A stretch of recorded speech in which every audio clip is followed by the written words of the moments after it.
mengucapkan selamat datang dalam kegiatan Rapat Koordinasi dan Diseminasi Budaya Positif pada hari ini Rabu 21 September 2022.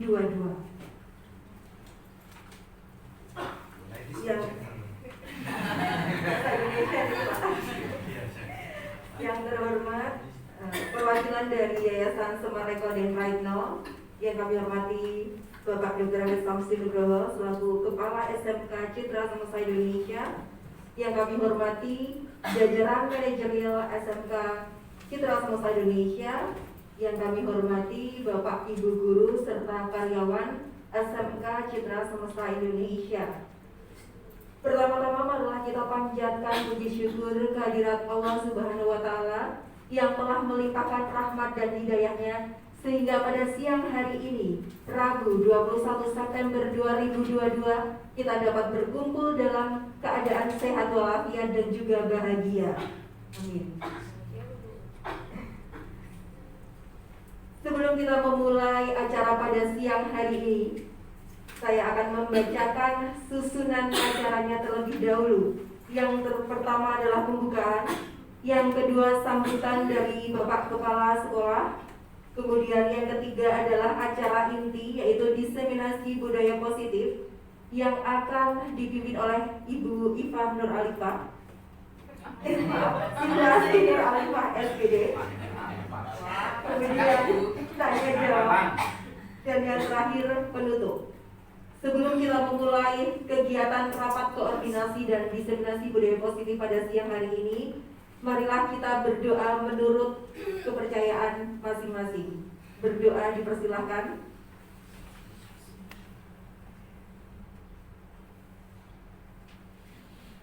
Selesai. Amin.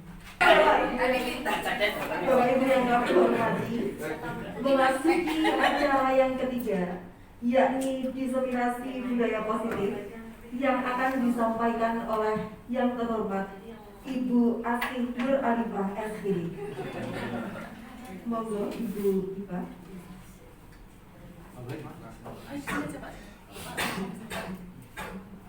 Mungkin sebelumnya Bu Marita bisa mengambil kursi dulu. Kasihan kalau seperti ini. Monggo Bu, matur nuwun. Tak cukup ya Pak piye Pak?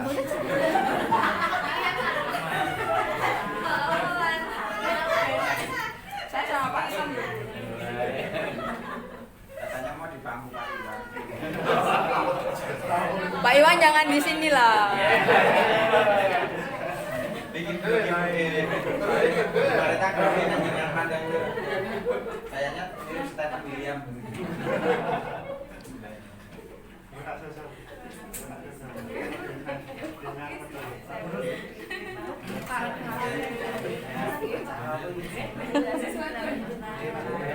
Monggo Bu Mar. Terima kasih. Bismillahirrahmanirrahim. Assalamualaikum warahmatullahi wabarakatuh. Yang terhormat Bu Elva selaku perwakilan Yayasan Semareko dan Raitno, yang kami hormati Bapak Dr. Samsul Nugroho selaku Kepala Sekolah SMK Kesehatan Citra Semesta Indonesia, dan yang kami hormati pula Bapak Ibu Guru hebat SMK Kesehatan Citra Semesta Indonesia. Sebelumnya marilah kita panjatkan puja dan puji syukur kepada Allah Subhanahu wa Ta'ala yang mana telah melimpahkan rahmat serta hidayahnya kepada kita semua, sehingga pada siang hari ini kita mesti beri kesempatan kemudahan, kelancaran dalam melaksanakan kegiatan sampai dengan akhir nanti. Tak lupa salawat serta salam marilah kita junjungkan kepada Nabi besar Muhammad SAW yang selalu kita nantikan syafaatnya di hari yaumul qiyamah. Amin amin ya rabbal alamin. Mungkin langsung saja ya untuk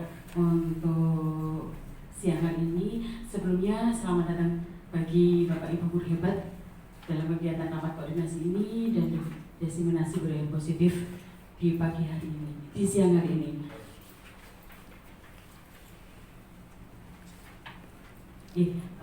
Untuk kegiatan ini, terima kasih. Terima kasih Pak Tegar. Untuk kegiatan siang hari ini merupakan kegiatan aksi nyata dari modul 1.4 yang saya peroleh itu kebetulan di CGP, calon guru penggerak angkatan 5, dan nantinya insya Allah nanti kita teman-teman kita akan menyusul, dan kita doakan semoga dalam pendaftaran CGP ini Pak Alfian, Bu Novi, insya Allah Bu Dewi Purnama insya Allah diberi kemudahan, diberi kelancaran untuk bisa lolos dengan kegiatan CGP angkatan 8. Nah, untuk materi modul 1.4 ini adalah materi modul budaya positif, di mana modul ini dikembangkan oleh Bapak Ibu Andri Nur Cahyani SPDR MS, kemudian Budiah Samsiati Rajasa MSc, kemudian Dr. Murti Ayu Wijayanti MPD. Di sini mari belajar bersama nih Bapak Ibu. Saya di sini tidak, istilahnya bukan berarti saya ini adalah yang paling pintar atau yang paling bisa, boten, tapi kita di sini mari belajar bersama, saling berkolaborasi, saling mendukung satu sama lain demi mewujudkan disiplin positif di sekolah kita tercinta ini. Termasuk kita saling mendukung dalam segala hal, termasuk dengan tadi Pak Alfian dan teman-teman kita dukung insya Allah lolos ya Pak nanti bersama-sama kita dalam hal kegiatan di calon guru penggerak, sukses selalu. Dan juga untuk Bu Dewi Aprilia dan Bu Ana, kita juga selalu mendukung kegiatan acara PPG ini. Semoga acaranya juga lancar, lancar, sukses, lolos dan kita doakan teman-teman yang belum mendapat jadwal bisa segera mendapat jadwal, dan yang belum terundang juga segera terundang. Amin. Selanjutnya untuk tujuan dari diseminasi budaya positif ini antara lain adalah yang pertama, menumbuhkan budaya positif di sekolah dengan meyakini nilai-nilai kebajikan universal. Apa yang dimaksud dengan nilai-nilai kebajikan universal di situ? Kebijakan dan kebajikan. Kita apa, Ibu Bapak? Kebajikan ini mungkin tipe ini. Kebajikan. Nilai-nilai Pak Supri? Kebijakan. Kalau kebijakan itu lebih mengarah kepada hal sesuatu yang pemaafan. Oh iya. Kalau kebajikan? Iya. Ini kebajikan Pak. Hah? Ini kebajikan. Kebajikan. Iya.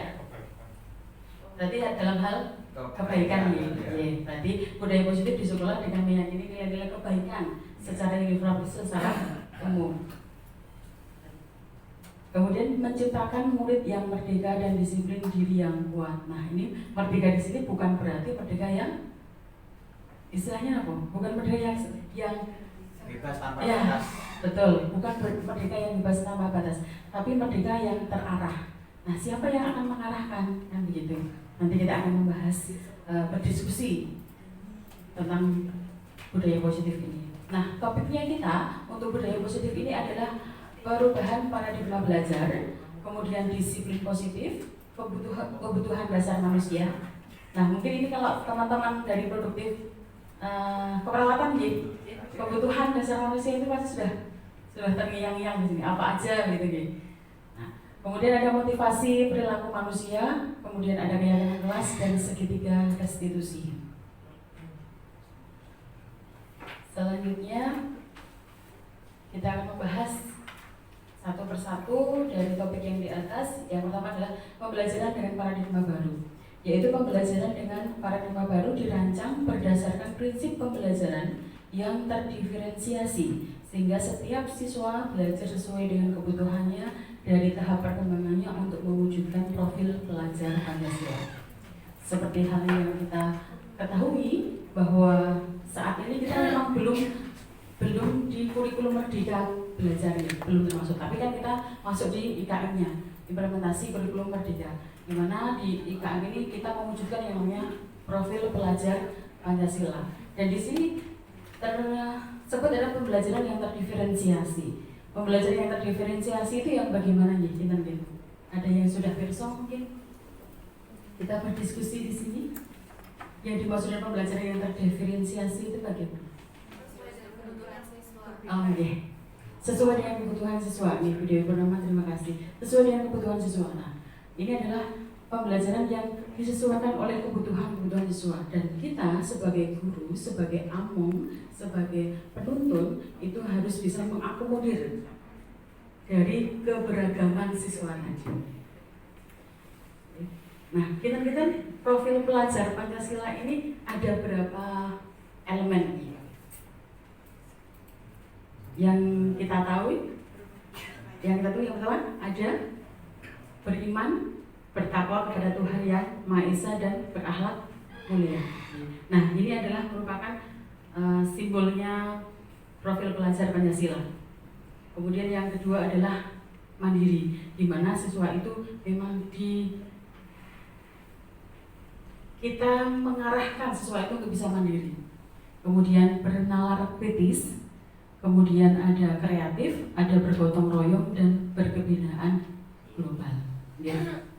Nah, ternyata dengan pelajar Pancasila ini seperti yang tadi Pak sampaikan, ternyata di kompetensi guru itu bisa masuk di dalam profil pelajar Pancasila. Ya. Ada kompetensi sosialnya, berarti di situ ada bergotong royongnya, kemudian untuk pedagogiknya ada bernalar kritis, kemudian ada profesionalnya. Profesional itu kan bisa perkebunan global, bisa universal, gitu. Nah, ini memang sedang digaungkan oleh bangsa Indonesia nih terkait dengan profil pelajar Pancasila. Nah, kalau kita dengan kata-kata disiplin positif, ya, apa tuh kira-kira makna dari disiplin itu? Kalau kita ada kata-kata disiplin gitu. Nah, betul? Bertindak sesuai dengan aturan. Ya, sesuai dengan aturan. Oke, Bapak. Bertindak sesuai dengan aturan. Berarti siswa harus sesuai dengan aturannya, gitu. Ini disiplin apa? Makna disiplin. Ibu ya, Pak. Nah, disiplin itu harusnya tidak ada spasinya. Mohon maaf Pak, ini membuat materinya ini kan malam. Ditami. Tapi tanpa bisa. Iya. Kata disiplin kalau Pak Sunari dengan berkaitan dengan peraturan. Nah, ketika kita mendengar kata disiplin, apa yang terbayang di benak Anda? Kebanyakan orang menghubungkan dengan kata disiplin itu tata tertib, kemudian harus patuh terhadap peraturan, gitu ya. Nah, biasanya kalau tidak patuh, biasanya dihukum. Kalau di sekolah kita dihukum. Padahal itu sangat berbeda. Jadi kalau belajar positif atau belajar disiplin itu tidak harus dengan menggunakan sebuah hukuman, begitu. Kemudian selanjutnya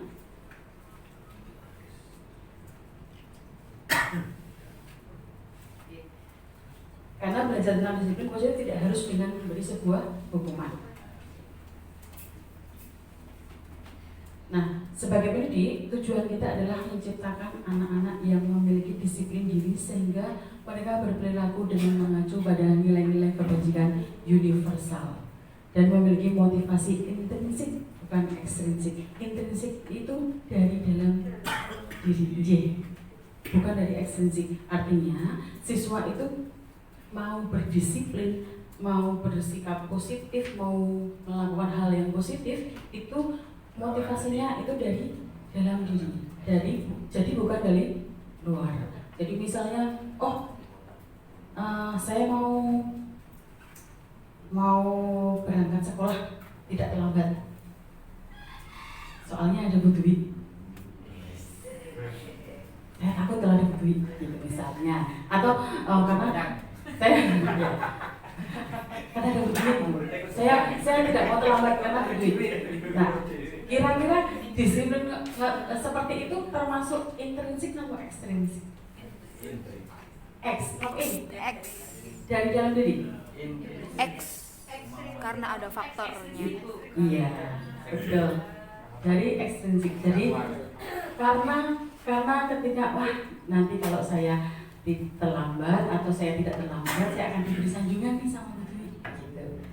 Jadi bukan dari dalam diri kita sendiri. Jadi kita kalau melakukan hal-hal positif sesuai dengan ilmu yang teori yang didapatkan itu mengacu pada nilai kebajikan itu berdasarkan motivasi intrinsik. Kemudian disiplin positif ini merupakan salah satu cara penerapan disiplin yang bertujuan untuk menumbuhkan kesadaran dan memberdayakan anak untuk melakukan kedisiplinan tanpa adanya hukuman, ancaman, hadiah ataupun sanjungan. Nah, kadang kan kita mungkin termasuk karena kita di sini juga punya banyak anak kecil di rumah. Ayo sekolah, nanti ibu belikan es krim. Itu kira-kira termasuk anak langsung oh ya ayo sekolah gitu. Tapi termasuk motivasinya beda betul ibu. Beda. Motivasinya apa? Iya, karena ada ya, karena ada sebuah reward. Kemudian iya, biasanya ibu-ibu seperti itu ya. Nah, mungkin saya pun juga dulunya juga seperti itu. Tetapi alangkah baiknya ketika kita mendisiplinkan anak itu tidak harus tanpa adanya tadi hukuman, ancaman, hadiah maupun sanjungan. Walaupun itu misalnya sanjungannya apalagi sanjungan yang berlebihan. Jadi nanti kita tidak menghargai si anak ini nanti. Terkesan seperti itu. Nah, dengan melihat dari disiplin positif ini, maka kita akan mempelajari yang dimaksud dengan kebutuhan dasar manusia. Nah, ini pinter-pinter untuk kebutuhan dasar manusia dari tim produktif ada yang mau ditambahkan apa buatan ini? Atau memang seperti ini kan kebutuhan dasar manusia, Bu? Iya. Oh iya, hanya istilahnya gitu. Tapi pada prinsipnya adalah sama. Yaitu kebutuhannya adalah untuk bertahan hidup. Untuk bertahan hidup itu berarti kira-kira bagaimana? Ada yang bisa berikan contoh? Iya, kebutuhan makan minum gitu ya. Ya. Kasih sayang. Oh iya.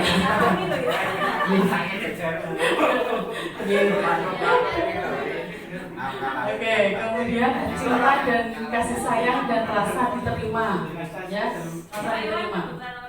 Oh, yang kedua ini ya. Pak Iwan ya. Dan rasa diterima ya. Ternyata itu sebuah kebutuhan dasar makhluk hidup ya, kebutuhan dasar manusia. Bahwa cinta dan kasih sayang itu memang dibutuhkan begitu.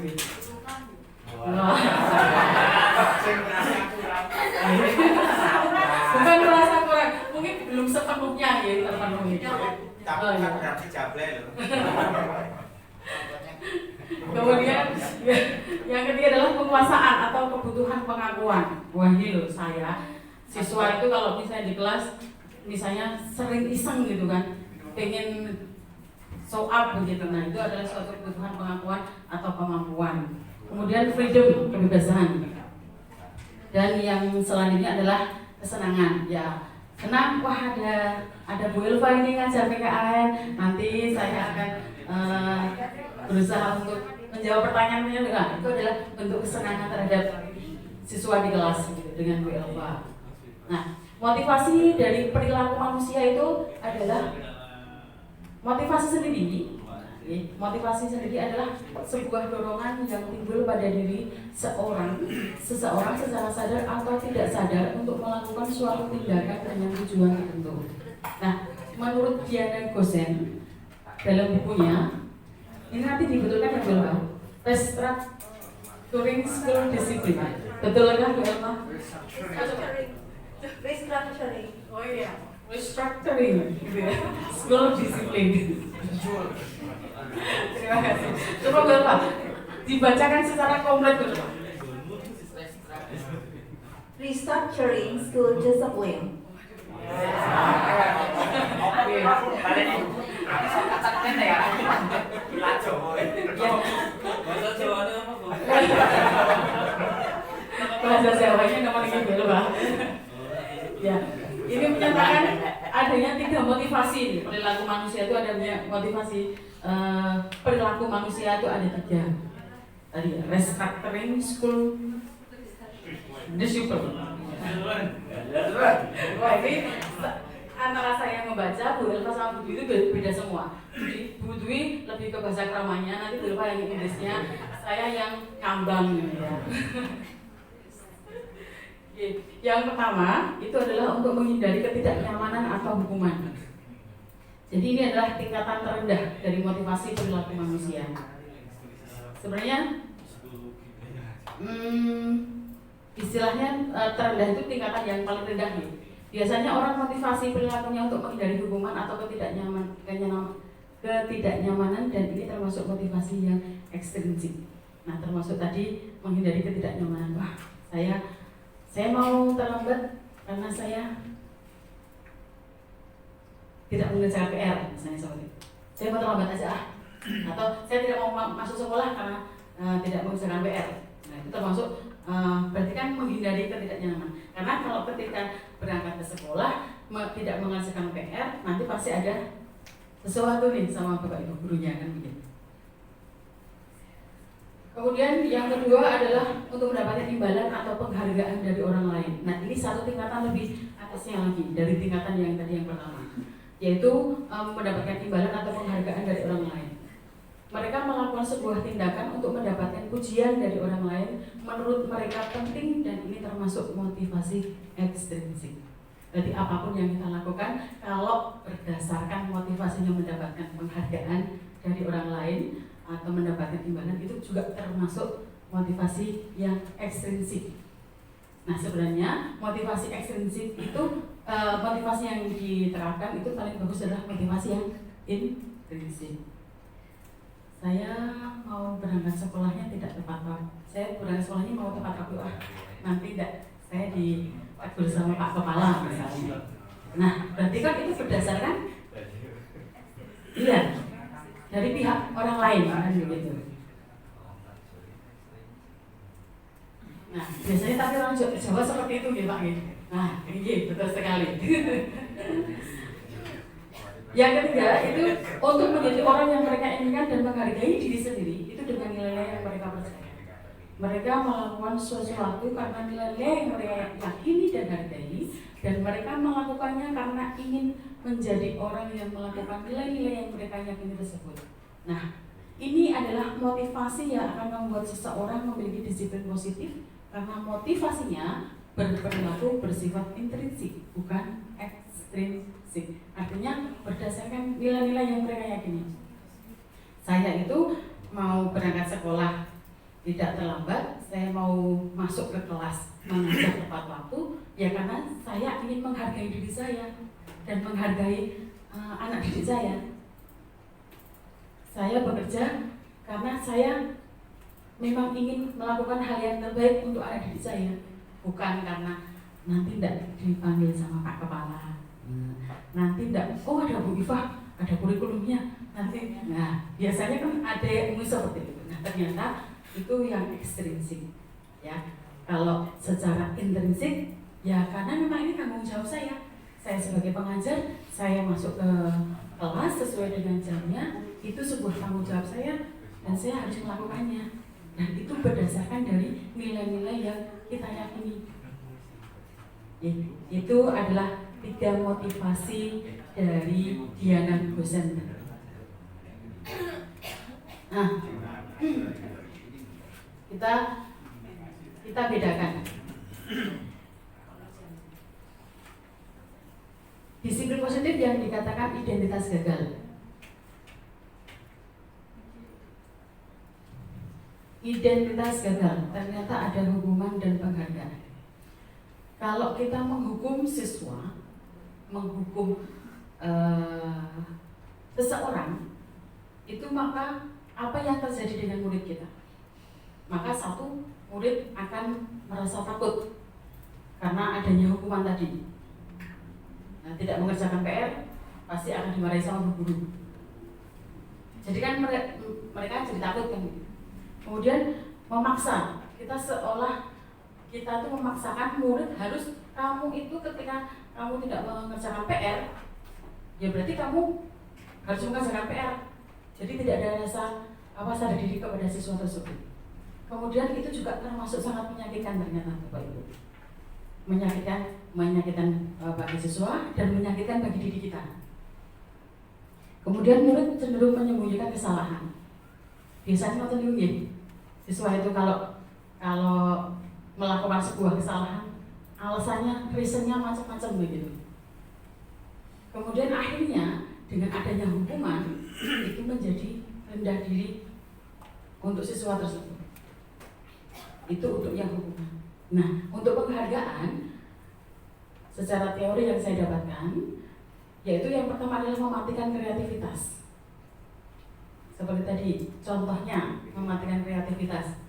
Tadi bukan berarti tadi diberikan sebuah riwayat buku bukan mematikan kreativitas ya Pak? Bukan ya? Itu kan, kalau itu adalah sebuah motivasi. Nah, motivasi, saya biar bisa. Gitu. Jadi kalau mematikan kreativitas itu ketika anak nanti kalau tadi ya, yang es krim tadi ya, nanti kalau berangkat sekolah, ibu belikan es krim ya pulangnya. Berarti anak itu berangkat sekolah karena pengen dibelikan es krim, gitu. Bukan kesadaran diri anak itu pengen berangkat sekolah bahwa anak sekolah itu mempunyai tanggung jawab untuk berangkat ke sekolah. Tapi karena adanya es krim tadi. Kemudian yang kedua adalah merampas hak menghargai dirinya. Ya. Kemudian anak akan selalu berharap nih. Nah, anak akan selalu berharap. Mau ibu nggak memberikan aku es krim, kok aku nggak mau sekolah. Nah, maka ada sebuah harapan. Nah, itu termasuk disiplin positif yang dikatakan identitas gagal. Memang disiplin, tapi ternyata termasuk identitas gagal. Berarti termasuk kegagalan begitu. Nah, selain itu ada disiplin positif yang dikatakan identitas sukses. Nah, ini ada konsekuensi dan restitusi. Konsekuensi. Oke, untuk konsekuensi itu sama hukuman sama betul nih. Ya, konsekuensi sama hukuman itu sama betul gitu. Beda. Iya. Hukuman, kita akan menghukum anak ketika tidak mengerjakan PR. Sama konsekuensi. Beda. Kalau konsekuensi ada aturannya. Oke, ada lagi? Kalau bebas, kalau hukuman sebebas-bebasnya. Saya pengen ini ya dihukum seperti ini gitu ya. Kalau konsekuensi ada aturannya. Nah, misalnya anak tidak mengerjakan PR, berarti hukumannya, misalnya lari gitu. Ya, hukumnya lari gitu. Terus kalau konsekuensinya bagaimana Pak? Oke, itu nanti akan kita bahas di keyakinan kelas. Betul sekali. Terima kasih Pak Bayu. Berarti mungkin Pak Bayu dikasih bonus nggak nih? Bonusnya terima kasih gitu ya. Betul sekali ya. Oke. Jadi konsekuensi itu nanti ada sebelumnya ada peraturan kelas yang akan dibahas begitu. Jadi kalau misalnya contoh, ketika tidak mengerjakan PR, konsekuensinya apa ya anak-anak? Nah, itu ada kesepakatan antara anak dengan guru. Itu. Jadi kalau misalnya ada si A tidak mengerjakan PR, kita tinjau kembali dengan anak tersebut di kelas tersebut. Nah, perlu adanya monitoring berkelanjutan. Monitoring itu bagaimana? Nah, setelah monitoring berkelanjutan itu dievaluasi, ya, dievaluasi. Konsekuensi yang kita buat itu adalah dievaluasi. Kemudian murid menghormati peraturan tersebut, seperti yang Pak Bayu katakan. Ternyata dengan adanya peraturan tadi, karena ada konsekuensinya nanti, maka murid berusaha bertanggung jawab untuk menghormati peraturan tersebut. Dan ini bisa tidak hanya murid, Bapak Ibu guru yang ada di sekolah kita, itu juga akan menghormati sebuah peraturan. Dengan menghormati peraturan akan secara otomatis berusaha untuk tidak melanggar dari peraturan tersebut. Kemudian ada stimulus ya, ada respon. Itu untuk konsekuensinya. Kemudian restitusi. Nah, restitusi ini saya dapatkan dan saya baru mendengar ini pada waktu di CGP, calon guru penggerak. Mungkin ada yang tahu kira-kira restitusi itu apa? Jadi restitusi itu, atau mungkin Pak Sam? Prostitusi.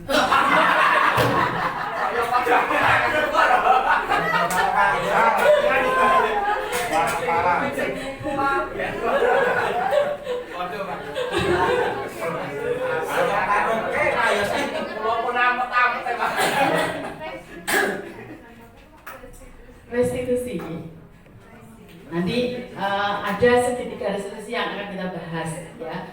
Jadi murid menghormati dirinya dan orang lain ya. Kemudian fokus pada solusi. Jadi kita kalau misalnya ada masalah apa, itu fokusnya adalah ke solusi, bukan fokus di permasalahan. Sementara kan biasanya kan kita fokusnya permasalahan gitu. Nah, sementara kalau restitusi itu fokus pada solusi. Kemudian teori kontrolnya adalah dirinya memegang kontrol. Jadi kita jadi ya, memegang kontrol maksudnya bagaimana Bapak Ibu? Ini sedikit sedikit speaking juga. Coba Bapak Ibu, saya mohon untuk mengepalkan tangannya, mengepalkan tangan. Seolah-olah kepalan tangan kita. Oke. Dewi pertama, nih. Tadi yang ketawa ini. Itu seolah-olah di dalam tangannya Bu Dewi itu ada sesuatu yang sangat berharga. Pokoknya tidak boleh lepas, tidak boleh orang lain. Nah, ternyata Pak Yosef, Bu Dewi Purnama, Bu Dewi April, kemudian Bu Lela, ini pengen membuka apa yang mau yang dimiliki oleh sama Bu Dewi Purnama. Kita Bu Dewi Purnama bagaimana? Boleh nggak Bu? Dibuka sama Pak Yosef? Itu sangat berharga sekali. Pokoknya itu sangat berharga sekali. Boleh betul itu? Nggak boleh nih. Nggak boleh ya. Apalagi yang buka Bu Dewi nggak boleh. Nggak boleh. Nggak boleh ya Bu? Kenapa Bu Dewi? Berharga. Ya, sangat berharga. Itu artinya bagaimana? Itu kontrol diri kita. Apapun yang kita dalam diri kita, kalau kita sudah punya prinsip yang bagus, punya keteladanan bagus, mau digempur dengan apapun itu, misalnya dinyinyiri, di apapun itu bentuknya, kalau kita sudah punya self control yang kuat, tidak akan goyah. Nah, jadi memang teori kontrol itu juga penting. Yang jelas, teori kontrol ini lebih harus positif. Jadi bukan berarti kalau salah dikasih tahu ngeyel itu termasuk bukan teori kontrol, ya. Tapi hal-hal yang bersifat positif.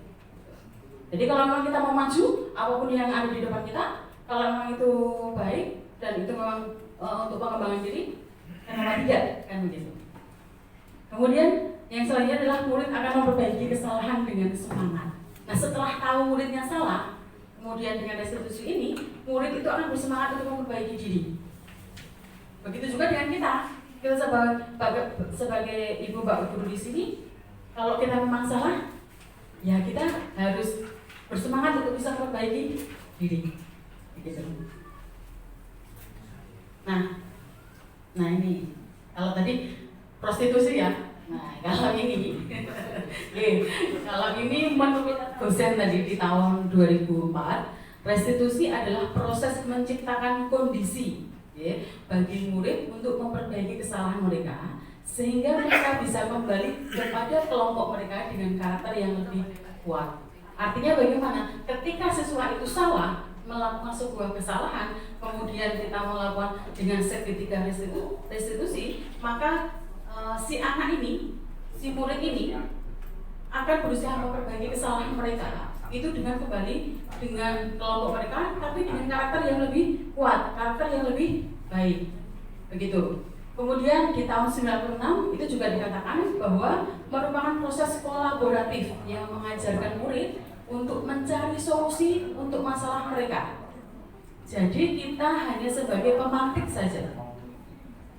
Seperti halnya kalau ini mungkin cocok ya Pak di BK ya.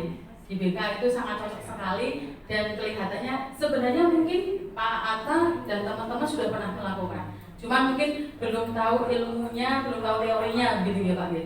Dan saya pun juga ternyata ketika tahu, oh ternyata saya juga sudah pernah melaksanakan restitusi ini. Cuma memang saya baru tahu secara teorinya baru di sini. Nah, makanya di sini saya berusaha untuk mengimbaskan apa yang saya dapatkan tentang restitusi.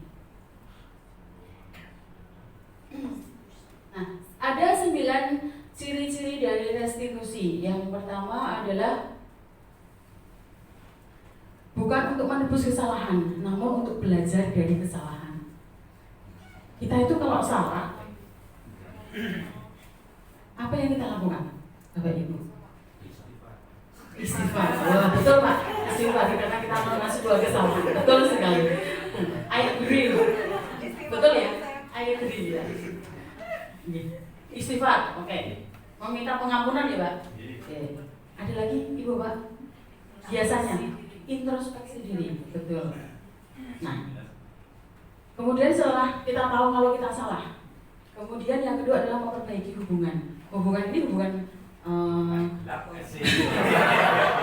nah ini bukan hubungan gelap yang dimaksud ya Pak, tapi lebih ke hubungan misalnya membuat kesalahan dengan guru, berarti akan memperbaiki siswa dengan guru. Kalau misalnya dengan pasangan kita, okay? Nah dengan pasangan kita itu juga kan setelah kita berintrospeksi diri, kita akan memperbaiki hubungan tersebut. Kemudian tawaran itu bukan tawaran, tawaran tapi bukan paksaan. Nah, jangan dipaksa. Artinya apa? Kita kembalikan lagi ke si anak ini. Kira-kira apa yang kamu lakukan kalau kamu sudah salah? Gitu. Kemudian restitusi ini adalah menuntut untuk melihat ke dalam diri. Restitusi mencari kebutuhan dasar yang mendasari tindakan. Tadi seperti contohnya apa? Yang kebutuhan dasar manusia tadi. Salah satunya apa ya tadi? Kasih sayang. Mencintai tadi ya, cinta dan kasih sayang. Nah, biasanya mencari kesalahan karena mau, misalnya nih, maaf misalnya ada siswa kita yang mohon maaf sekali, mungkin broken home atau mungkin memang ada troublemaker begitu ya di sekolah ataupun di rumah. Kemudian dia mencari kasih sayang. Iya, mencari kasih sayang dan cinta itu lewatnya macam-macam. Kadang membuat kesalahan dan pernah gitu ya. Nah, itu bisa dengan kita mencarinya dengan cara restitusi. Restitusi diri adalah cara yang paling baik. Restitusi fokus pada karakter, bukan pada tindakan. Ya, bukan pada tindakan. Kemudian restitusi fokus pada solusi. Kemudian restitusi mengembalikan murid yang berbuat salah pada kelompoknya. Nah, sekarang kira-kira nih perbedaan yang kita miliki sekarang ini ada hukuman, ada konsekuensi, ada restitusi. Nah, hukuman itu biasanya guru menghukum siswa atas kesalahan gitu.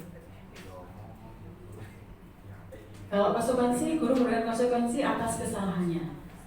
Apa yang membedakan hukuman, konsekuensi, dan restitusi? Bentuknya, Bu Diah Roma. Bentuknya bagaimana, Bu? Waduh, kenapa? Bentuknya bagaimana? Ini contoh nih, ini contoh yang konkret sekali. Biasanya di Senin ya Bapak Ibu. Iya. Hari Senin itu kalau misalnya anak-anak yang terlambat atau ada anak-anak yang tidak menggunakan atribut yang lengkap itu biasanya kita ngapain? Secara fisik ya, hukuman. Nah, kalau konsekuensinya biasanya apa? Dengan adanya hukuman tadi, terus biasanya hukumannya kan misalnya lari gitu ya. Dan karena ketika dihukum itu anak kapok gitu.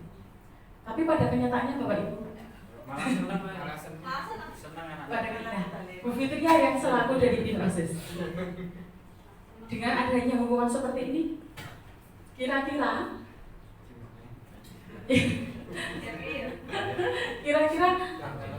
impact-nya pripun Bu? Kapok nopo kebal, malah kebal. Karena misalnya wis bendera apa, wis biasa.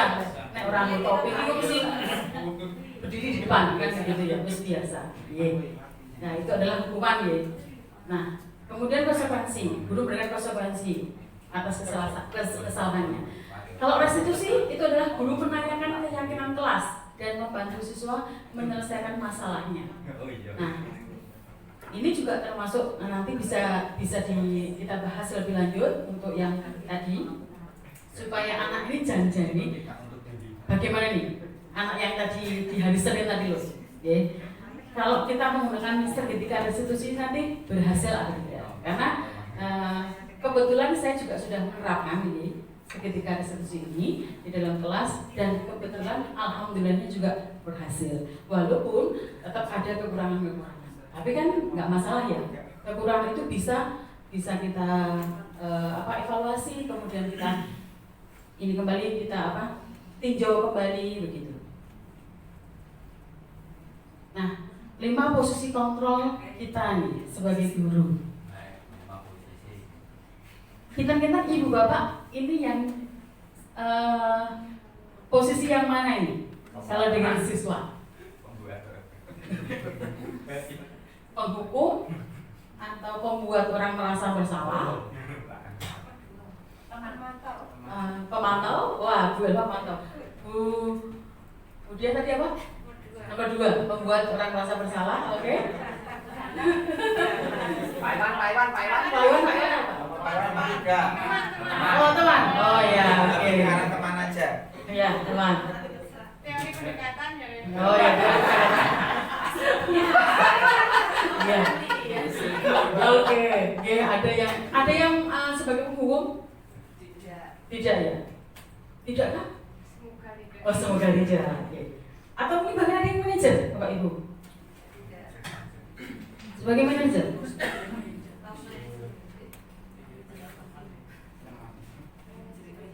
Sebagai manajer itu berarti apa tuh yang dimaksud dengan manajer itu? Mengatur. Ada nggak kira-kira nih? Ibu Bapak? Bagian konseling? Oke, kita bahas ya.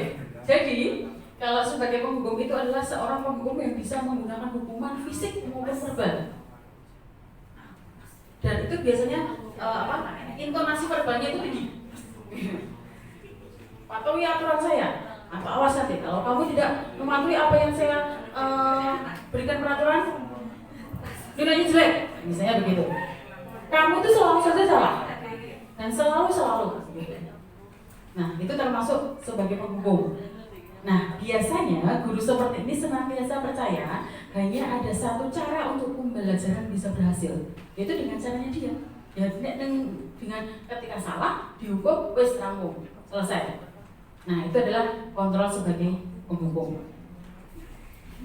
Nah ini yang Budi Aroma nih, pembuat merasa bersalah. Ini biasanya ngendikan lembut. Ya. Oh, lembut tidak? Oh, katanya lembut nih nyelakit gitu katanya. Pembuat rasa bersalah ini akan menggunakan keheningan yang membuat orang lain merasa tidak nyaman, bersalah atau rendah diri. Nah, kata-katanya itu biasanya keluarnya secara lembut. Ibu sangat kecewa sekali dengan kamu, nak. Itu contohnya ya.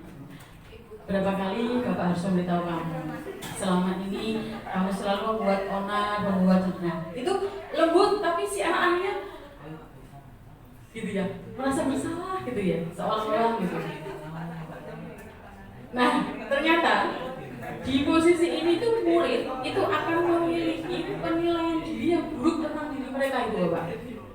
Iya benar, iya kan? Oh iya, ternyata saya ini kok seperti ini. Sehinggakah saya gitu ya.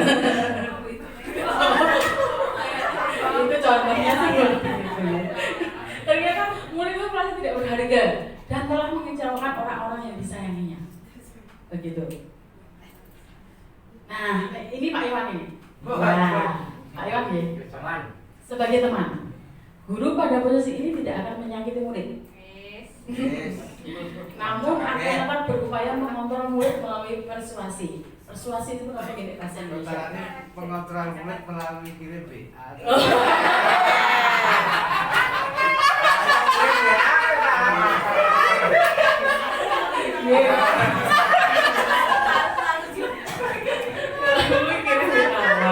Aneh nomornya disimpan saya ngayu-ayu.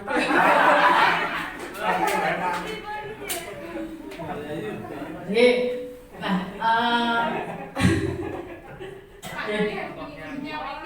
Harus posisi teman ini pada guru bisa negatif ataupun positif ya ternyata. Bisa negatif atau positif. Hal ini yang mungkin timbul adalah murid hanya akan bertindak untuk guru-guru tertentu. Saya kalau sama Pak Iwan nggak apa-apa, pasti aman, gitu kan? Pasti aman, sama Bu Iwa aman gitu. Nah, hanya tertentu. Tapi nanti ketika sama Pak Miki mesti galak kok. Sama Pak Yusuf itu mesti galak. Itu misalnya seperti itu, misalnya. Jadi akan si anak ini akan merasa hanya guru-guru itu saja yang akan dia hormati, akan dia sanjungi, senangi. Nah, dan itu akan menjadi ketergantungan pada murid itu terhadap guru tertentu. Ini ilmu yang saya dapatkan seperti ini ya, teorinya seperti ini. Nah, sekarang ini yang memantau. Memantau berarti adalah mengawasi. Pada saat kita mengawasi, kita bertanggung jawab atas perilaku orang-orang yang kita awasi. Posisi pemantau ini berdasarkan pada peraturan dan konsekuensi, seperti yang tadi Pak Bayu katakan. Dipantau. Jadi ketika kita sudah membuat sebuah peraturan, ya, sudah peraturan, kemudian nanti ada keyakinan sekolah, maka posisi pemantau ini yang akan mengawasi. Nah, kemudian dengan menggunakan sanksi atau konsekuensi tadi, kita dapat memisahkan hubungan pribadi dengan murid. Nah, ini hubungannya sudah beda. Ketika siswa dengan murid itu akan berbeda dengan adanya pemantau ini. Ketika dengan misalnya bapak kepala sekolah dengan karyawannya, bapak kepala sekolah dan guru-gurunya, itu juga akan berbeda. Kemudian sebagai seorang yang menjalankan posisi pemantau. Nah, kita dihimbau untuk melaksanakan posisi di dalam pembelajaran ini adalah sebagai pemantau sebenarnya, Ibu Pak. Ya, sebagai pemantau. Kalaupun memang kita belum bisa sebagai pemantau, oke lah, sebagai teman dulu. Kan kita belajar step by step kan gitu. Yang kelima adalah sebagai manajer. Ya, manajer. Posisi manajer adalah posisi di mana guru berbuat sesuatu bersama dengan murid, mempersilahkan murid mempertanggungjawabkan perilakunya dan mendukung murid agar dapat menemukan solusi atas permasalahannya sendiri. Nah, ini juga adalah posisi yang tertinggi bagi bapak ibu guru. Bagi sekolah juga sebagai manajer itu juga posisi yang paling tertinggi, di mana ketika ada siswa yang bersalah, itu kita tidak membuat merasa bersalah, kita tidak misalnya memberikan reward atau hukuman, tapi lebih ke kita untuk duduk bersama, mempersilahkan ketika anak itu salah, apa yang harus kamu lakukan dan apa pertanggungjawaban kamu yang akan kamu lakukan. Nah, itu mempersilahkan murid untuk mempertanggungjawabkannya. Jadi kita sebagai guru itu sebagai mendorong supaya siswa itu mau mempertanggungjawabkan apa yang sudah dilakukan. Nah, itu untuk posisi manajer. Nah, contohnya ketika kita di posisi manajer di dalam kelas dengan guru dan murid, contohnya adalah misalnya apa yang akan kita yakini atau apa yang kamu yakini. Ini kembali ke keyakinan kelas. Misalnya begini, jika kamu meyakini apa kamu bersedia memperbaiki, contoh kecil misalnya. Kalau tadi saya itu membuat sebuah peraturan di dalam kelas. Sebelum KPM mulai membuat peraturan. Dan peraturan tadi akan dibentuk sebuah keyakinan kelas. Dan peraturan tadi dibentuk keyakinan kelas dan itu yang membuat adalah semuanya warga kelas. Berarti saya dan murid saya. Nah, ketika salah satunya misalnya siswa saling menghormati atau mengerjakan tugas dengan tepat waktu, maka ketika tidak mengerjakan tugas dengan tepat waktu akan ada konsekuensinya. Nah, ketika dilanggar, maka kita menanyakan, kira-kira keyakinan kelas yang kemarin kita buat itu sudah kamu yakini belum? Ketika belum diyakini, berarti kan kamu sudah melanggar. Kalau kamu sudah melanggar, apa yang harus kamu lakukan? Dengan tidak mengumpulkan atau mengerjakan tugasnya tadi tidak tepat waktu, dikembalikan ke siswa lagi. Jadi tugasnya seorang manajer itu bukan untuk mengatur perilaku seseorang, tapi lebih membimbing, membimbing murid untuk dapat mengatur dirinya sendiri. Seorang manajer juga bukan memisahkan murid dari kelompoknya. Ketika salah, terus akhirnya kita termarginalkan, biasanya kan seperti itu ya. Ada kelompok A yang termarginalkan karena ini pembuat benar misalnya. Nah, itu bukan yang seperti itu. Jadi bukan memisahkan kelompoknya, tapi mengembalikan murid tersebut ke dalam kelompoknya yang lebih baik dan lebih kuat. Jadi dikembalikan lagi ke kelas, kita sama-sama saling menghargai dan menghormati. Jadi bisa menjadi lebih baik lagi. Nah, dengan adanya restitusi tadi, maka seperti yang tadi saya katakan bahwa saya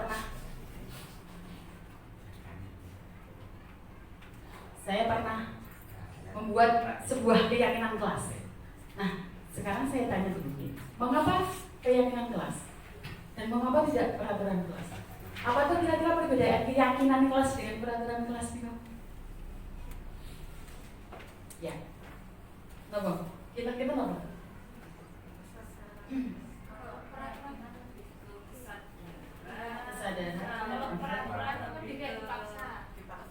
Oh, ini ada sebuah pertanyaan romantik ya. Mengapa kita memiliki peraturan tentang penggunaan helm pada saat mengendarai kendaraan roda 2 atau motor? Iya, kenapa Pak? Keselamatan. Oke. Karena keselamatan ya. Terus yang kedua, mengapa kita memiliki peraturan tentang penggunaan masker dan mencuci tangan setiap saat? Demi apa? Demi apa?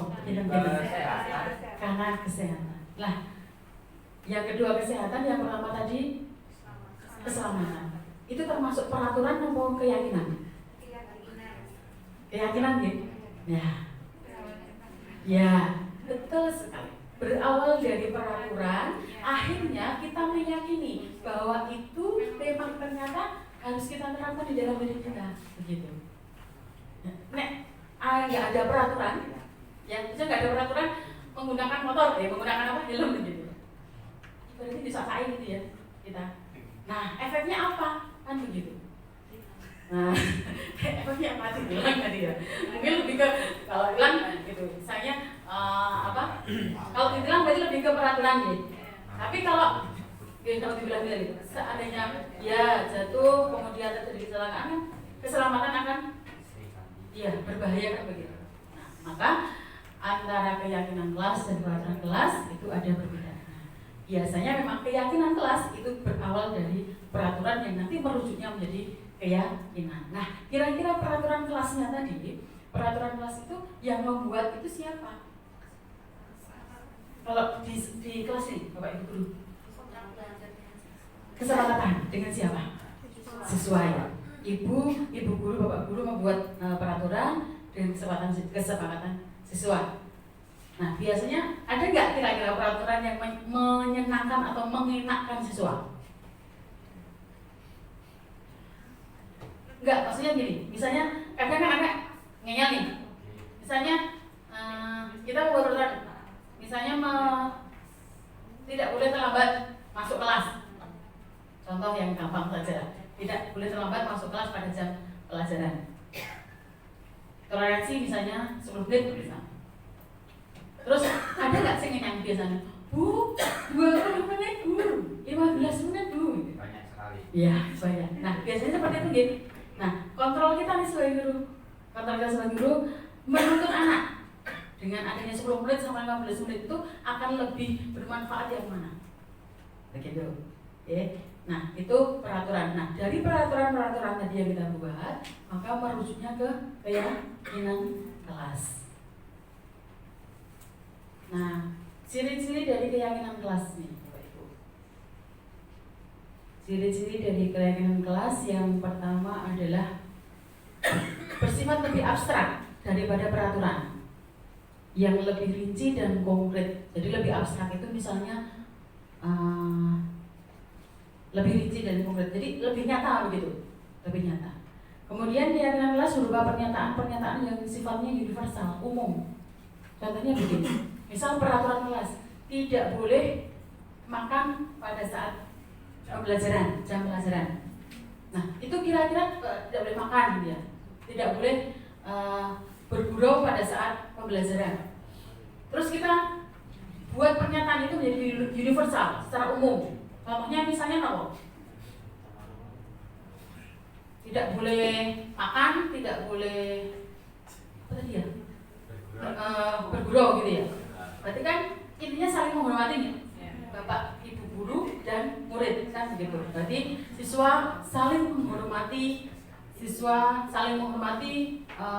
ibu bapak guru di kelas. Nah, jadi sifatnya bersifat universal. Dan nanti keyakinan itu segera kita terapkan begitu ya. Dan itu yang membuat adalah siswa dan guru. Jadi diketahui. Di sekolah pun juga sama. Sebenarnya sama. Ini kan bersifat keyakinan kelas, bisa keyakinan sekolah. Jadi sekolah juga punya peraturan, kemudian yang membuat itu adalah warga sekolah dan diyakini oleh warga sekolah dan diterapkan oleh warga sekolah. Kemudian pernyataan yang ketiga, pernyataan keyakinan kelas senantiasa dibuat dalam bentuk yang positif, yang positif. Kemudian keyakinan kelas hendaknya tidak terlalu banyak dan mudah diingat. Nah, membuatnya itu ya membuatnya 20 begitu. Lalet mungkin kita yang membuat aja kadang sering lupa gitu. Jadi yang sekiranya mungkin 5 sampai 10 lah, 8 itu masih bisa. Kemudian keyakinan kelas sebaiknya sesuatu yang dapat diterapkan di lingkungan tersebut. Jadi kalau misalnya kira-kira yang di lingkungan kelas ya berarti ya lingkungan kelas yang kita terapkan. Kemudian siswa, semua warga kelas hendaknya ikut berkontribusi dalam pembuatan keyakinan kelas lewat kegiatan curah pendapat. Curah pendapat itu apa? Curah pendapat itu ya tadi. Jadi siswa berhak untuk mengeluarkan pendapatnya. Dari sisi positif ya, yang kalau misalnya tidak positif, guru sebagai kontrolnya. Kemudian bersedia meninjau kembali. Nah ini, bersedia meninjau kembali keyakinan kelas dari waktu ke waktu. Contohnya nih Bapak Ibu, misalnya kita sudah buat, misalnya ada 7 keyakinan kelas. Nah, berjalannya waktu itu ternyata kok ada dari siswa melakukan pelanggaran. Dan ternyata belum ada di keyakinan kelas tersebut. Nah, kita bisa meninjau kembali dan membuat tambahan lagi yang belum dari tadi 7 menjadi 8 misalnya. Dan itu ditinjau kembali keyakinan kelas tersebut dari waktu ke waktu. Dan selalu diingatkan oleh Bapak Ibu guru pada waktu pembelajaran. Oke, mereka membentukkan. Nah, mereka adalah segitiga restitusi. Segitiga restitusi. Sudah ada yang pernah mengetahui Ibu Bapak? Belum ya. Jadi yang namanya segitiga berarti ada 3 nih, Bapak Ibu nih. Segitiga restitusi itu yang pertama. Ini adalah gambar dari segitiga restitusi. Ada menstabilkan identitas, kemudian ada validasi tindakan yang salah, dan kemudian ada menanyakan keyakinan. Kita akan bahas satu persatu. Yang pertama adalah menstabilkan identitas, atau bahasa Inggrisnya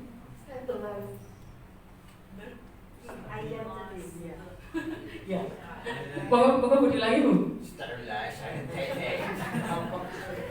Stabilize the identity. Bingung. Oh, habis ini Pak Ari. Masih ada 2 Pak, jangan khawatir. Habis ini Pak Ari. Nanti satu-satu sama Bu Fitria. Nanti Pak Alfian secara global. Bagian dasar dari segitiga. Jadi bertujuan untuk mengubah identitas anak dari orang yang gagal karena melakukan kesalahan menjadi orang yang sukses. Nah, ini bagaimana kita lihat? Dikatakan tadi bagian dasar mengubah identitas anak dari orang yang gagal karena melakukan kesalahan menjadi orang yang sukses. Jadi menstabilkan identitas. Nah, ini contohnya. Kalau kita mengkritik dia, maka kita akan tetap membuatnya dalam posisi gagal. Gitu tadi. Yang dia lakukan salah, kita selalu mengkritik apa yang dia lakukan. Apa yang terjadi biasanya? Anak akan merasa, saya kok dikritik terus, saya kok mesti salah terus, gitu ya. Dan anak saya pun juga ternyata seperti itu, Bapak. Sebenarnya saya tidak mengkritik itu, bukan mengingatkan. Kadang anak-anak kita lebih peka. Ibu ini mesti, saya kok mesti salah terus, salah terus gitu ya. Biasanya anak gitu ya. Ya anak pertama itu, saya benar mesti adik. Gitu. Seperti itu gitu. Nah, itu kita berusaha untuk yang namanya menstabilkan identitas dulu. Kalau kita ingin ia menjadi reflektif itu kita anak ini menjadi, oh saya itu salah apa? Maka kita harus meyakinkan si anak ini dengan cara kalimat-kalimatnya yang positif. Misalnya, berbuat salah itu tidak apa-apa loh. Gitu? Oh, kita juga manusia loh. Nggak mungkin tidak melakukan sebuah kesalahan. Kan nggak ada makhluk Tuhan yang sempurna gitu ya. Bahasanya ya. Ini buatan Pak Iwan. Tidak ada makhluk manusia, makhluk Tuhan yang sempurna. Nah, seperti halnya kita manusia, kita dulu pun juga mungkin pernah melakukan hal-hal kesalahan seperti itu. Tapi kita bisa kok menyelesaikannya, gitu kan? Dan di sini ibu bapak tidak mencari siapa yang salah. Iya, itu pegadaian ya Pak. Tapi baru mencari solusi yang ada di permasalahan ini, ngaten, ya. Jadi kamu tuh berhak merasa seperti itu. Jadi sebenarnya jangan merasa kalau anak-anak itu istilahnya saya kok salah terus gitu. Tapi lebih kita sebagai guru menstabilkan identitas kita. Jadi lebih ke tidak mencari siapa yang salah, tapi kita mencari solusi bareng-bareng. Kemudian yang kedua adalah validasi tindakan yang salah. Pak Nari, nomor Pak di Lemah. Iya Pak Nari, silakan. Silakan Pak Nari, monggo. Gue aja.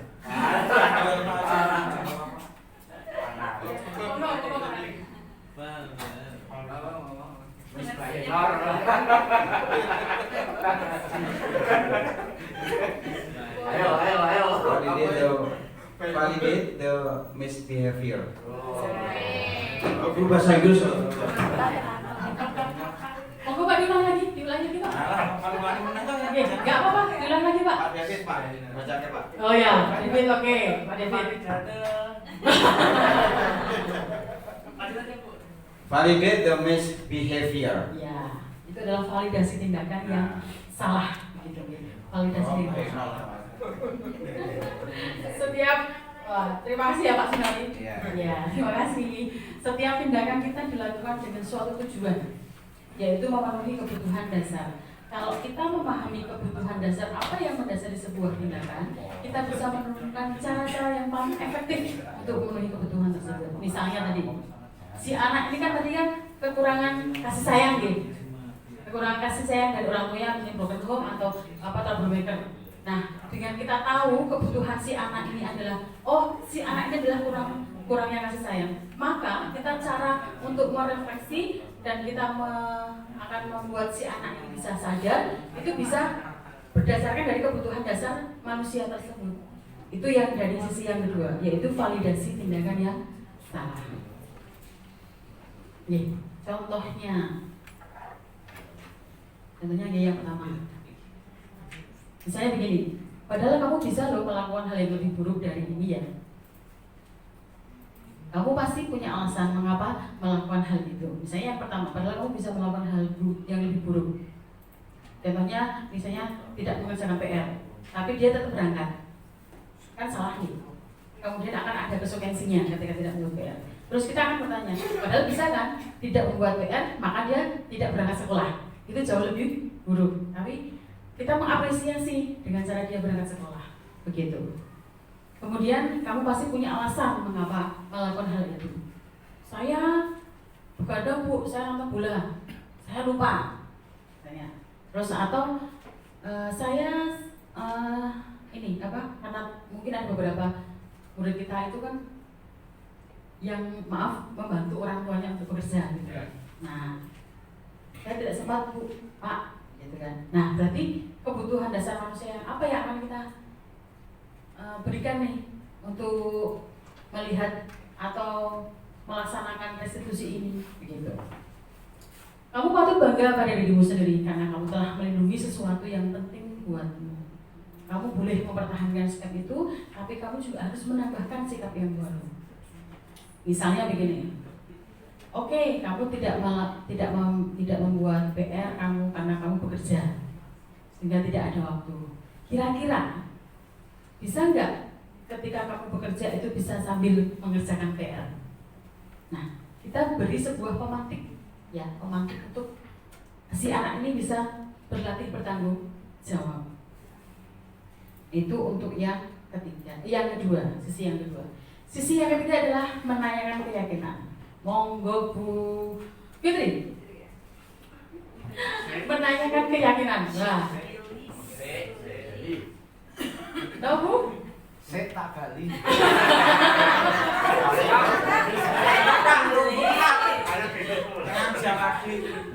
No belief. Seek the belief. The belief. Oke, seek the belief. Menanyakan sebuah keyakinan. Nah, teori kontrol menyatakan bahwa kita pada dasarnya termotivasi secara internal. Nah, ketika identitas sukses tadi yang telah tercapai, langkah yang pertama tadi yaitu validasi, kemudian yang kedua tadi stabil identitas, kemudian yang kedua adalah validasi, maka anak akan siap untuk dihubungkan dengan nilai-nilai yang dia percaya. Seperti yang saya contohkan, diberi pemantik supaya anak ini, oh ternyata saya itu salah, karena saya salah, saya akan melakukan seperti ini untuk memperbaiki kesalahan saya. Gitu. Nah, memang penting ya untuk menanyakan ke anak kehidupan apa tuh yang nantinya akan mereka inginkan begitu. Apakah kamu ingin menjadi orang sukses, orang yang bertanggung jawab, atau bisa dipercaya?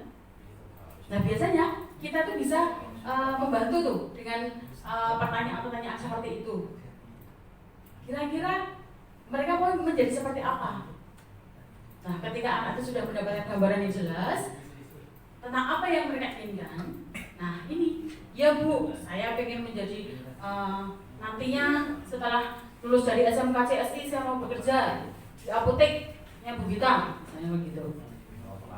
Nah, saya mau kuliah nanti dibantu dengan Pak Atta Bu selaku BK. Nah, dari situ maka guru itu bisa membantu nih, tetap fokus pada gambarannya. Ketika punya masalah seperti ini, terus akhirnya, oh karena dia itu mau kerja, berarti harus melaksanakan apa yang sesuai dengan keyakinan kelas. Harus selalu fokus pada apa yang dia inginkan, termasuk pengen kerja, pengen kuliah. Nah, guru itu membantu supaya anak itu bisa tetap selalu fokus. Nah, Bapak Ibu, ini sedikit sudah hampir selesai nih materinya. Dalam rangka menciptakan lingkungan yang positif, maka setiap warga sekolah dan pemangku kebijakan di sini perlu saling mendukung dan menerapkan nilai-nilai kebajikan yang telah disepakati bersama. Nah, untuk dapat menerapkan tujuan mulia tersebut, maka seorang pemimpin pembelajaran, ya di sini pemimpin pembelajaran itu adalah kita semua. Bapak kepala sekolah, Bapak Ibu guru, karyawan, itu adalah semuanya pemimpin pembelajaran. Perlu berjiwa yang namanya kepemimpinan. sehingga dapat mengembangkan sekolah dengan baik agar terwujud suatu budaya sekolah yang positif. Nah, tujuan mulia dari penerapan disiplin positif ini adalah supaya anak siswa, murid, dan kita guru itu mempunyai karakter yang berdisiplin, santun, kemudian jujur, peduli, bertanggung jawab, dan merupakan pembelajar sepanjang hayat. Jadi kita, ibu bapak guru pun juga belajar sepanjang hayat. Contohnya misalnya, maaf ya, ada yang belum berkeluarga misalnya, mempunyai anak yang pertama dengan anak yang kedua, sama apa beda? Dalam hal pendidikan, dalam hal apapun yang dilakukan anak-anak kita, sama apa beda? Beda gitu. Oh, saya belajar. Ternyata anak pertama itu adalah konsepnya tidak bisa misalnya tidak bisa dimarah-marahi, harus dengan kelembutan dan sebagainya. Terus anak yang kedua, ternyata anak saya yang kedua ini nggak dimarahi, nggak dengan cara yang harus dengan cara yang berbeda nih dengan anak yang pertama. Berarti kan artinya kita kan juga belajar sepanjang hayat. Ya, sampai nanti anaknya kita kuliah, menikah dan sebagainya, itu juga kita selalu sebagai orang tua selalu belajar. Nah, begitu juga dengan kita sebagai guru di sekolah kita, murid-murid kita berharap mempunyai guru dan murid itu mempunyai karakter yang bagus, disiplin yang kuat, santun, jujur, peduli, bertanggung jawab. Nah, itu yang diharapkan dengan adanya disiplin positif yang kita terapkan di sekolah kita. Berawal dari kita sendiri ya Ibu Bapak gitu. Berawal dari kita, untuk kita dan untuk sekolah kita tercinta yang jelas. Kita berusaha untuk melakukan hal yang positif untuk diri kita. Oke, demikian alhamdulillah nih Pak Yos. Ya, sudah selesai nih Ibu Bapak untuk materinya. Semoga sesi belajar hari ini membawa manfaat nih. Semoga dapat mewujudkan nih pelajar profil Bapak Pancasila dan kita sendiri sebagai Ibu Bapak guru, sebagai pelayan untuk siswa juga selalu berpikir positif, selalu melaksanakan budaya positif di sekolahan. Terima kasih. Cukup sekian dari saya. Salam Merdeka Belajar. Assalamualaikum warahmatullahi wabarakatuh. Saya kembalikan ke Bu Ilma.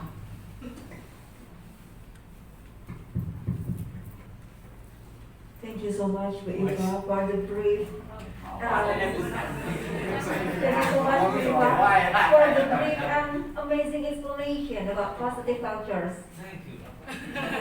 Yes. And yes, I absolutely agree with this.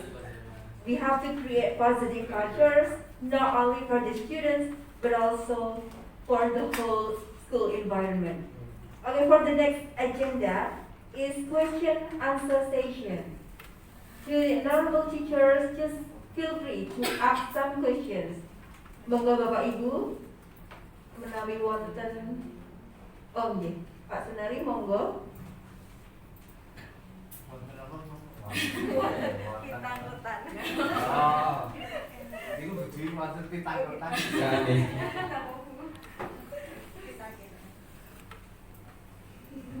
Thank you so much for your time you have given to me. Today I would like to ask you about theory control.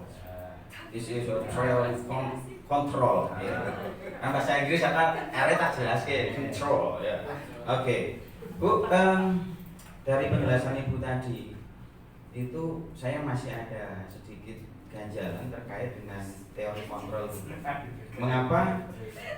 Kalau seperti apa yang Ibu jelaskan, itu kalau menurut saya akan menciptakan guru-guru yang egois. Mohon jenengan cek kembali dari keterangan yang jenengan sampaikan. Karena di sana ada memegang teguh nilai kebenaran, jangan dilepaskan.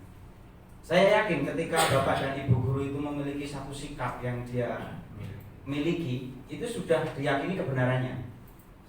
Semuanya merasa benar, seperti itu. Tapi dalam akhir yang Ibu sampaikan itu tidak ada kesimpulan dasar kebenarannya itu apa.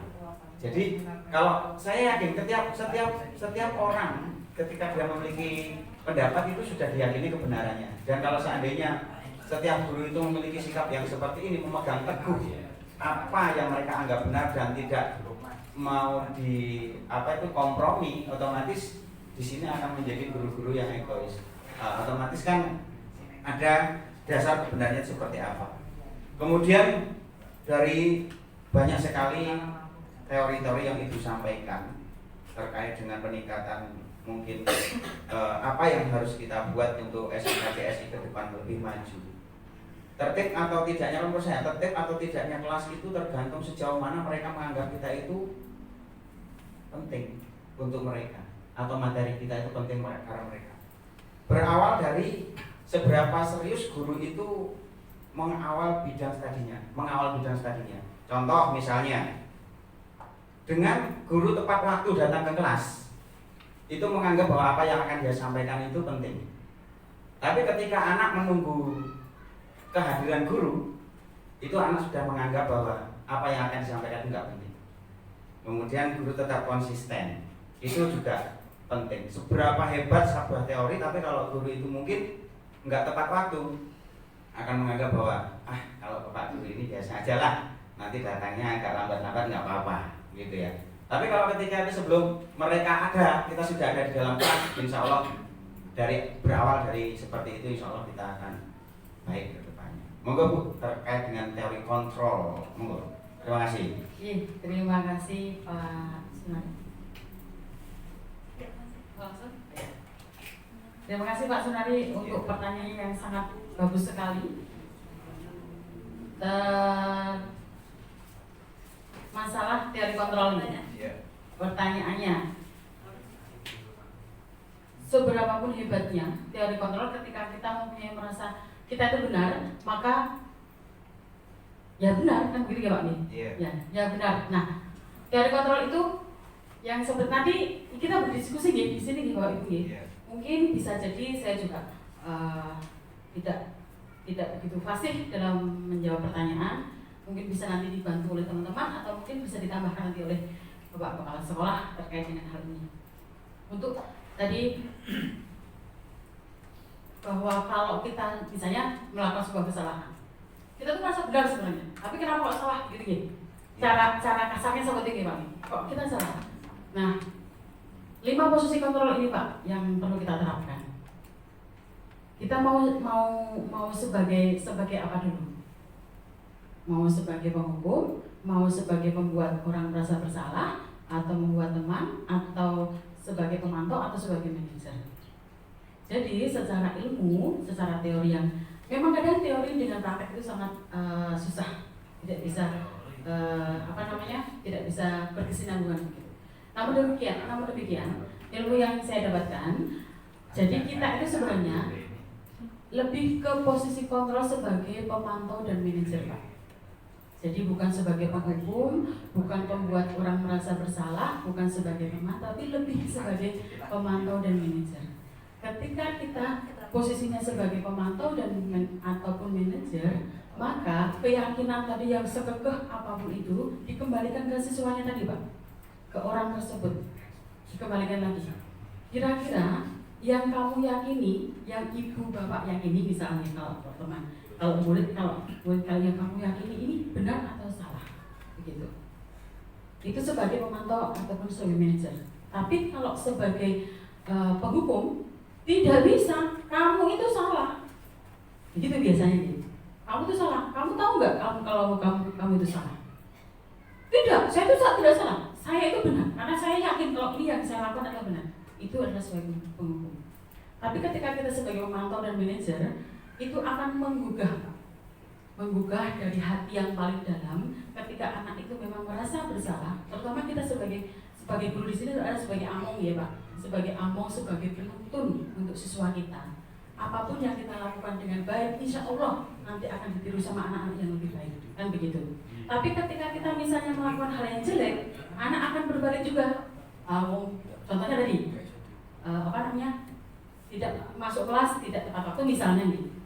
Ngomong bapak ibu guru aja malah masuk kelas tidak tepat waktu kok. Saya ya sampai aja. Contohnya seperti itu. Nah, seberapapun kita hebatnya, kalau memang tidak disesuaikan dengan keadaan kondisi di lapangan, bahasanya nonsen gitu ya Pak ya. Pak Suradit ini mengatakan, seberapa pentingnya pelajaran itu akan dinilai dari seberapa pentingnya kita ketika masuk di kelas. Nah, monggo Bapak Ibu, mumpung ini masih ada kesempatan gitu, seandainya kita berefleksi diri. Mari kita merefleksikan diri, kira-kira apa ya yang sudah saya lakukan selama ini? Apakah sudah untuk siswa? Apakah kita ini sudah berlaku untuk siswa, mengutamakan siswa? Nah, kita kembalikan ke diri kita Bapak Ibu. Artinya bagaimana? Kita sebagai guru, sebagai penuntun, sebagai among untuk anak, mendidik anak itu adalah kepentingannya adalah untuk siswa. Bahwa di kurikulum merdeka itu adalah study of center, yaitu semuanya bermuara kepada siswa dan keberagaman. Dan kita seperti tadi pembelajaran diferensiasi. Artinya kita harus bisa mengakomodir semua keberagaman yang ada. Jadi dengan misalnya kita merefleksi diri, oh iya, ternyata saya itu kalau masuk di kelas saya mengajarnya kok asal-asalan ya. Pokoknya saya tidak mempersiapkan segala sesuatunya misalnya. Kira-kira itu untuk anak bagaimana ya? Anak bisa nggak ya dengan apa yang saya lakukan ini, ternyata anak bisa masuk pembelajaran saya nggak ya? Nah, mari Bapak Ibu kita merefleksi diri kita sendiri. Kira-kira kita sudah sejauh mana?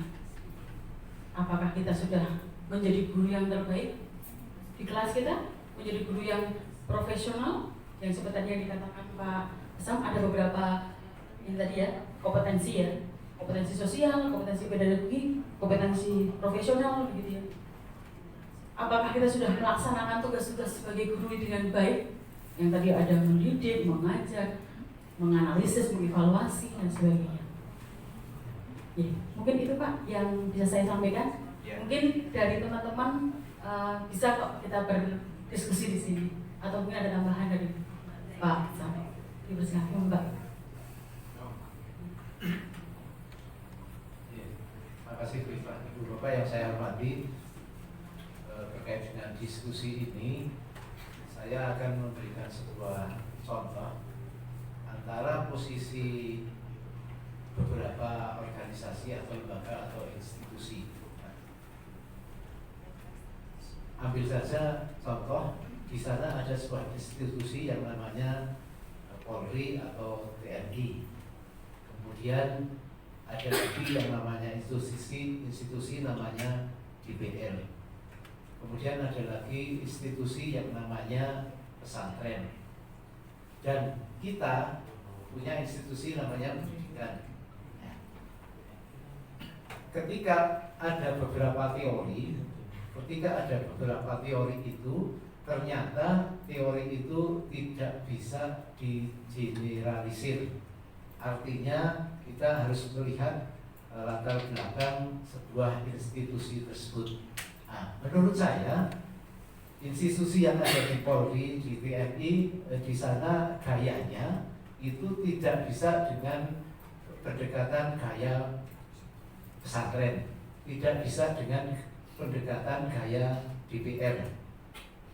Di institusi Polri TNI itu yang ada adalah hitam putih, yes, yes, yes, antara atasan dengan bawahan itu tidak ada sebuah diskusi. Apapun yang dari atasan itu benar adanya. Di sana tidak ada diskusi. Bayangkan saja kalau di sana itu pendekatan dilakukan dengan sebuah kelebihan, dengan sebuah diskusi dan sebagainya, itu pasti teori-teori itu tidak tepat untuk di Polri. Polri TNI mengharuskan seperti itu. Di DPR itu beda lagi. Di DPR itu parlemen atau parli itu berbicara. Di sana itu adanya adalah selalu adu argumentasi, selalu adu pendapat, selalu meyakini bahwa dirinya benar, itu ada di DPR. Di DPR itu tidak bisa dilakukan pendekatan seperti halnya ketika di Polri dengan berbagai teori tadi. Yang satunya lagi di pesantren. Pesantren juga mempunyai gaya yang berbeda lagi untuk cara pendekatannya. Nah, kita posisinya itu di sekolah sekarang, institusi sekolah. Di sana itu ada guru, ada murid yang berbeda dengan tiga tersebut.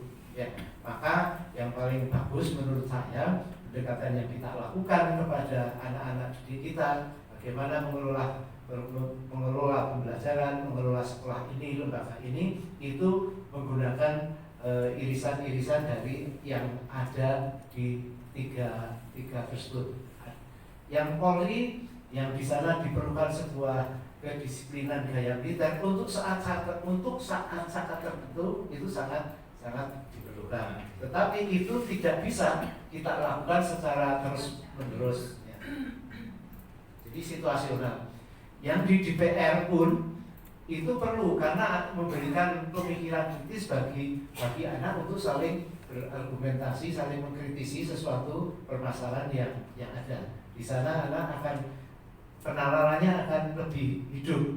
Nah, mohon maaf kalau semuanya bergaya polisi, itu anak tidak bisa apa-apa karena adanya dicekoi, diperintah, ditugasi dan sebagainya. Di sana tidak muncul kreativitas. Ya. Ketika di DPR, dia menyampaikan sesuatu, beliau anggota DPR itu menyampaikan sesuatu, itu karena pengetahuannya yang luar biasa, karena penalarannya yang bagus. Ya. Nah, di situ bisa diterapkan juga pendekatan pada anak. Yang pesantren bagaimana rasa santun yang hormat antara muda dengan yang tua, Pak Kiai dengan itu berjalan dengan baik. Itu pun bisa kita ambil. Nah, posisi sekolah sekali lagi itu tidak bisa serta-merta semua teori-teori itu kita pakai bersama. Semua teori-teori itu harus kita pakai bersama sesuai dengan kondisi situasi sekolah dan karakter dari lembaga sekolah itu. Jadi mungkin sekolah berbeda, sekolah kelautan dengan sekolah kesehatan dengan sekolah penerbangan mungkin pendekatannya juga tidak bisa sama. Tapi yang jelas yang kita garis bawahi bahwa kasih sayang seorang guru dan sebuah keteladanan guru itu harus ada, itu kata kuncinya. Tanpa sebuah kasih sayang, ya kita memperlakukan anak seperti halnya kita bukan sedang berhadapan dengan seorang manusia. Anak juga manusia. Pernah saya contohkan, misalnya untuk pendidikan itu kita bisa mengajarinya begini. Ketika kita mengajarkan kekerasan, kita mengajarkan menghargai pada anak, misalnya memukul dan sebagainya, itu artinya kita sedang mengajari anak kekerasan, sebuah kekerasan. Ketika kita suka tiap hari Pak nari nyacat, bocah kok ini diajari bahasa Inggris orang iso-iso, itu artinya di balik itu Pak Nari sedang memberikan pelajaran rendah diri untuk seorang anak.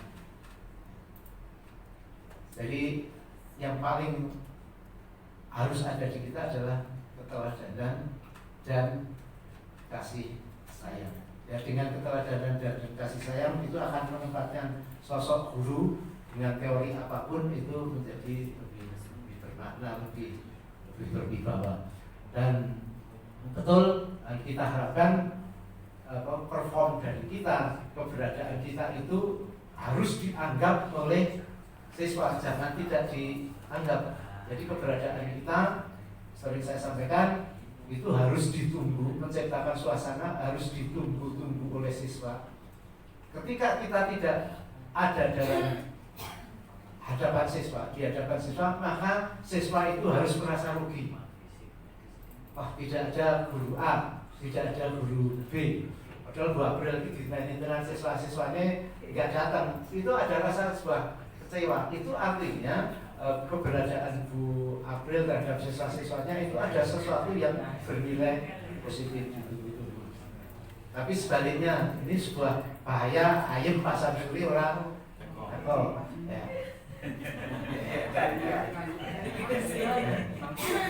Karena apa? Karena ketahui kan manfaatnya baik dari pasar suri ini tidak ada. Jangan sampai kita harus memberikan sebuah makna di hadapan siswa. Itu tambahnya. Super sekali. Terima kasih Pak Sam untuk masukannya kita semua nih. Pada prinsipnya kita memang bisa mengkolaborasikan semua teori-teori yang ada dengan apa yang kita dapatkan, kemudian kita terapkan di dalam sekolah kita, yaitu yang pertama adalah keteladanan dan kasih sayang.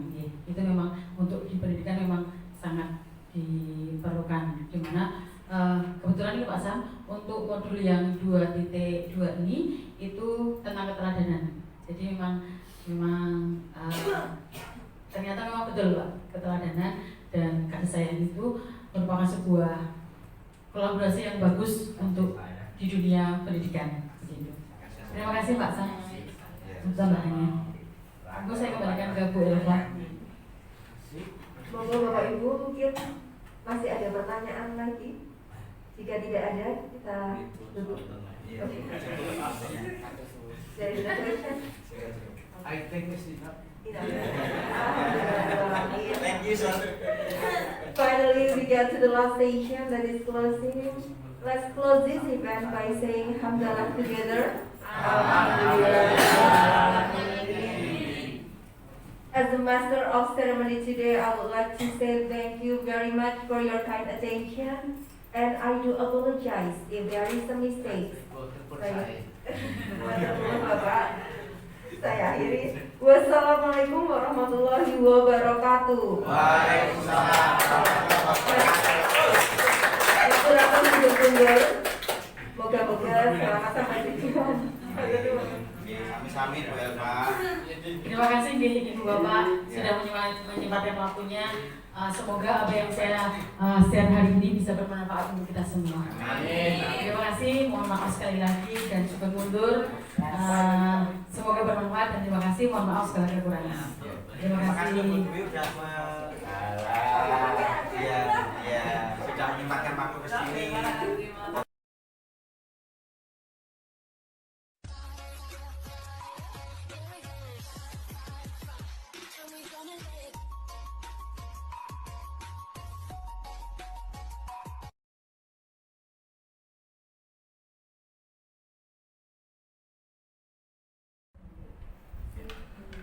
Saya Samsuri Nugroho, Kepala SMK Kesehatan Citra Semesta Indonesia.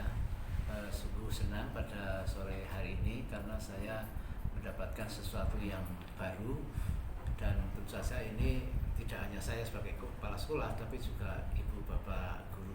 Materi yang disampaikan oleh Bu Iva berkenaan dengan berbagai praktek baik di sekolah ini sungguh membantu sekolah, memberikan pencerahan sekolah untuk bisa mencapai prestasi sekolah yang lebih baik lagi.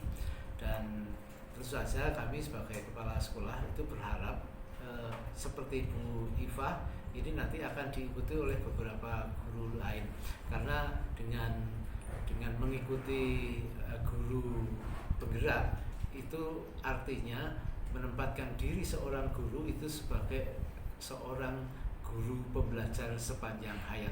Dengan demikian update atau sesuatu yang baru yang berkaitan dengan pengembangan peningkatan mutu sekolah dalam hal ini adalah peserta didik itu sangat lebih mudah dicapai. Berbeda dengan ketika para guru itu sudah ternina bubukkan oleh sebuah pengalamannya mereka di masa lalu yang kemungkinan itu tidak lagi relevan dengan pendekatan pembelajaran, dengan pendekatan pengelolaan sekolah untuk saat ini yang selalu dekat dengan kebaruan-kebaruan. Sehingga sekali lagi saya sampaikan terima kasih dan sangat merasa senang anak didik kita, peserta didik kita dengan hal-hal yang baru ini. Semoga nanti lebih baik lagi, lebih maju lagi, dan lebih bermutu. Terima kasih.